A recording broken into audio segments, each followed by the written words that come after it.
Welcome to the course of Excel 2016. My name is Maruk and I am teaching you how to print Excel worksheets, and in the first lecture of printing I told you how to print a small worksheet with highlighted data.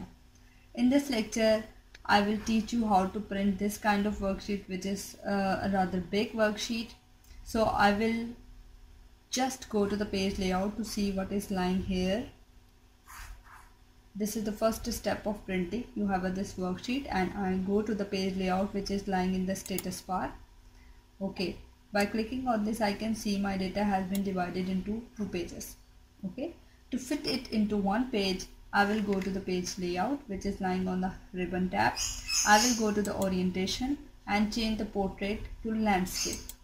When I click on this, half of my problem has been solved. Only one column is lying on the second page and the remaining data is lying on the first page. I will go to the margins and I will click on normal to narrow. As soon as I click on this, my whole data has been shifted to one page and now my sheet is ready to print. You can go to the file. After reviewing the print preview, you can print this worksheet.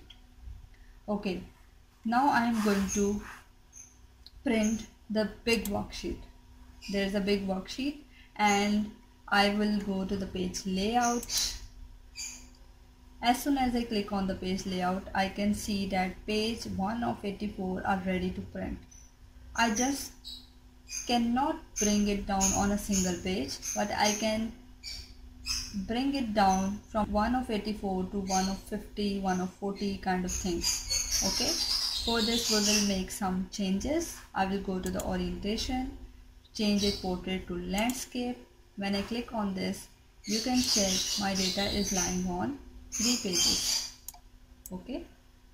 I will go to the margins and I just want to shift my data on 2 pages. I will check narrow margins. Now I will check data is lying on 3 pages still. Okay. To bring it down, I will go to the scale to fit and I will change its width from automatic to 2 pages. When I click on this 2 pages, my data has been shifted to 2 pages. Okay. Now here you can see the scale is showing it 87% of actual size.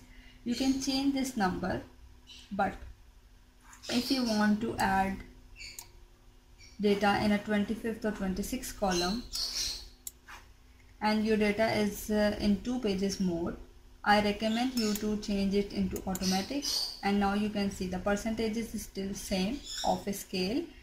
You can change this manually, but if you are going to add data in a 25th or 26th column, it will remain the same and the data will go up to the 3rd page, will not disturb first 2 pages which I have shifted here. So go and play around, check this all the options and practice it personally, because practice teach you something that can never be done by anyone else. Take care and subscribe this channel. Share this video with the one who want to learn Excel 2016.